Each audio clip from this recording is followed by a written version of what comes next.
Aduh, gimana ya? Aku takut nih, gimana ya? Aduh, gimana ya? Aku takut nih, gimana ya? Gimana ya? Aku takut mamaku marah. Aku takut papaku marah. Aku takut mereka marah kalau terlambat sekolah. Uang jajan musnah, senyum pun tak ada.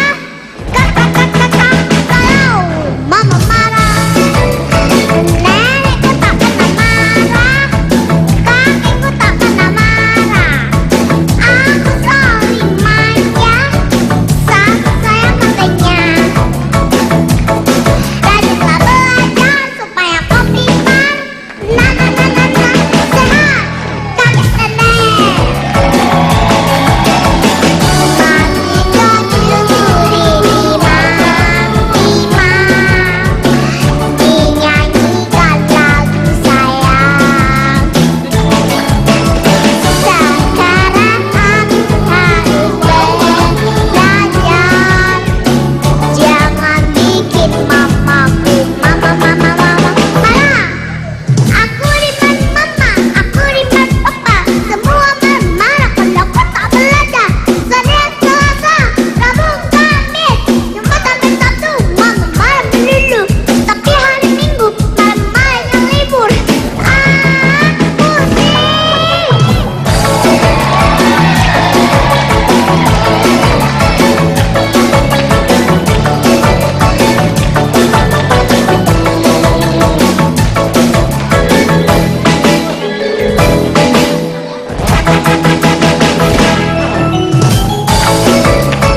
Ku takut mamaku marah. Ku takut papaku marah. Ku takut mereka marah kalau terlambat sekolah.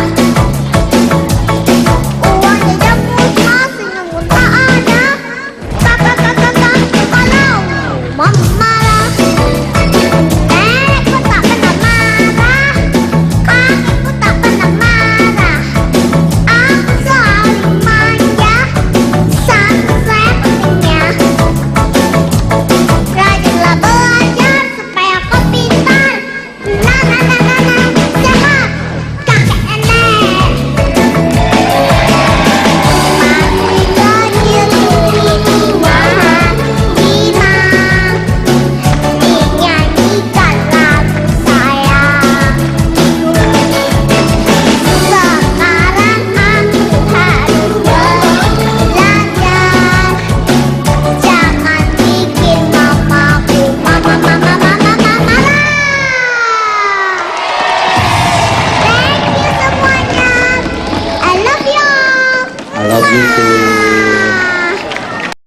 Kini kita ke arena politik, saudara. Artis ternyata masih menjadi andalan dari partai politik untuk meraup suara pemilih. Seperti dalam penjaringan kader calon legislatif dari Partai Amanat Nasional, sejumlah selebriti seperti rocker Ikang Fauzi hingga artis Desi Ratnasari digandeng untuk bisa menuju kursi Dewan Perwakilan Rakyat di Senayan.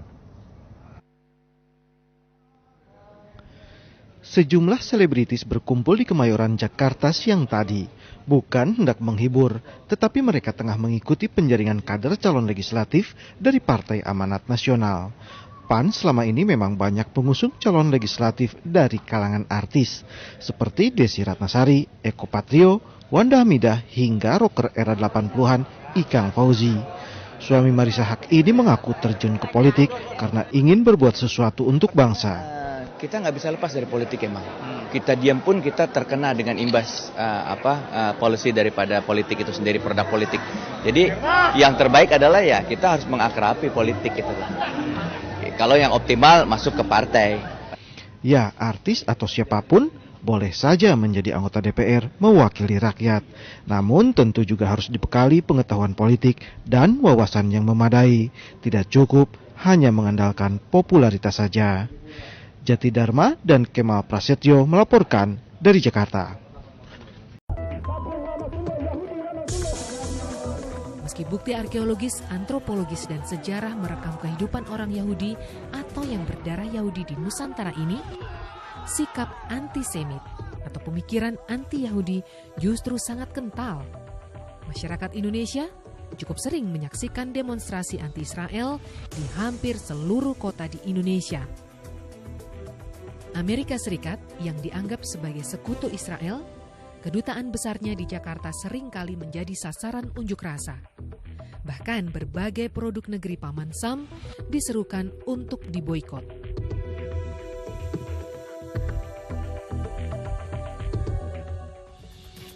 Sebaliknya, aksi nyata mendukung Palestina terus bermunculan sebagai respons dari konflik berkepanjangan antara Israel dan Palestina.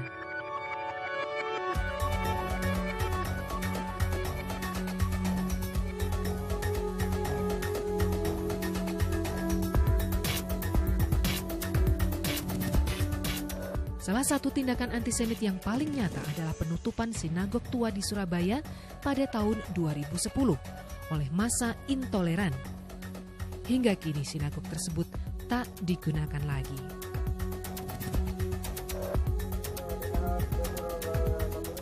Memang hingga kini Indonesia belum memiliki hubungan politik dengan Israel. Indonesia tidak mengakui otoritas Israel atas Palestina. Kita saksikan sendiri di berbagai media.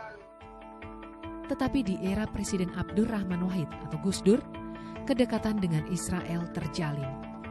Bahkan Gus Dur beberapa kali berkunjung ke Israel dan bersahabat dekat dengan seorang berdarah Yahudi.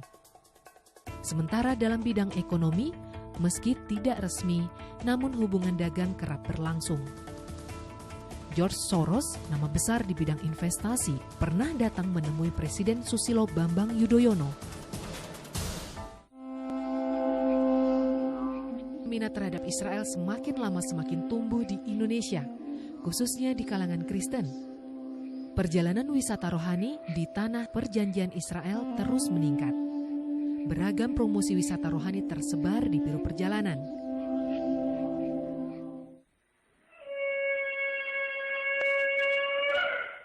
Dan di dunia maya, dengan mudah kita menemukan pemeluk Kristen yang ingin kembali ke akar Ibrani dengan melakukan ritual ibadah persis seperti agama Yahudi. Beberapa benda berciri Yahudi dijual melalui internet. Bahkan di Manado, Sulawesi Utara, terdapat sebuah menorah terbesar di dunia. Jadi, ya kenapa kita harus menyangkal jati diri kita hanya karena faktor ketakutan, karena Indonesia nggak punya hubungan diplomatik. Saya kira Indonesia kan negara demokratis. Iya. Dan kita harus saling menerima lah. Undang-undang namanya saja Indonesia. jamin. Jadi kata Indo itu kan mixer, campur baur. Meski langka, simpati terhadap Israel pun ada.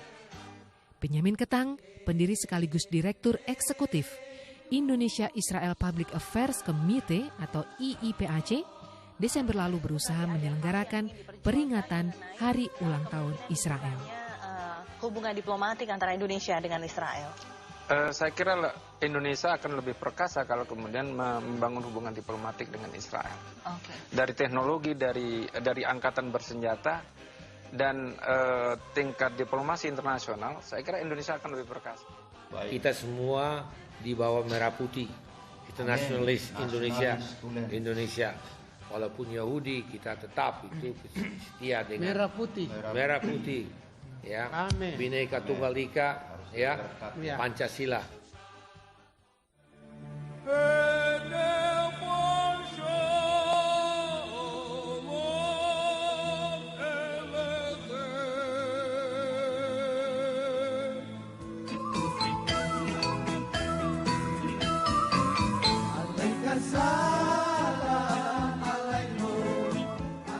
Sesungguhnya sikap anti-Israel perlahan-lahan menghilang seiring dengan semakin terbukanya warga negara Indonesia terhadap negara Yahudi itu.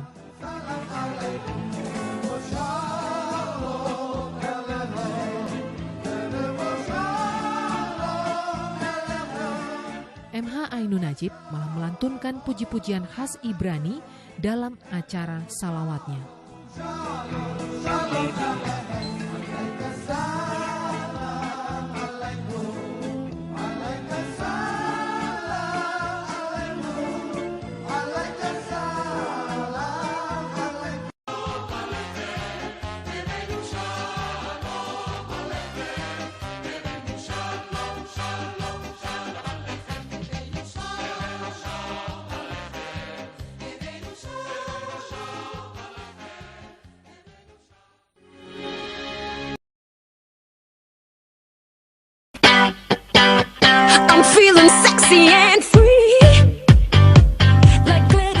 Ajang bergengsi Infotainment Award akan dilangsungkan pada hari Jumat 1 Februari mendatang.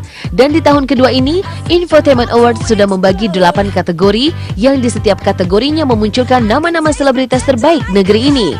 Di antaranya yaitu selebriti pria paling memikat, selebriti wanita paling memikat, selebriti pendatang baru paling bersinar, pasangan selebriti paling romantis, peristiwa pernikahan selebriti paling fenomenal, keluarga selebriti paling harmonis, penampilan selebriti paling ditunggu, serta peristiwa hiburan paling fenomenal.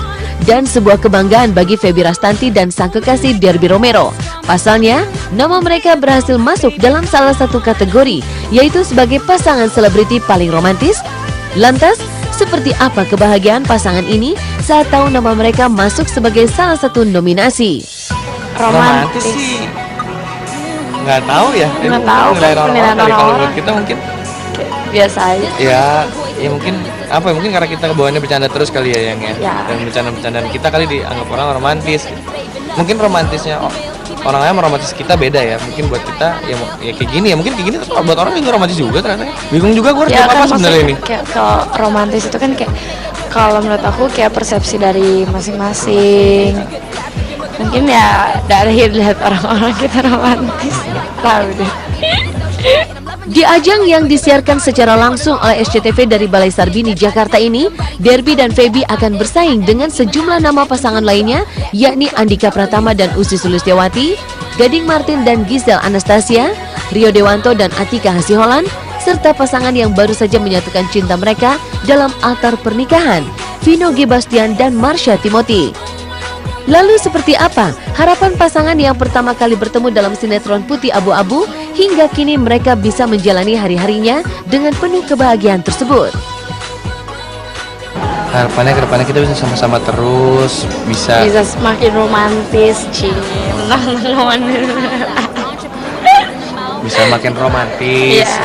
Terus ke depannya juga romantisnya bisa semakin bertambah. Pemirsa, buat yang mau mendukung saya Derby Romero dan dia Feby Rastanti sebagai nominasi pasangan romantis Infotainment Award, kirim D2 ke Tiki IA spasi D2, kirim ke 7288. I love you.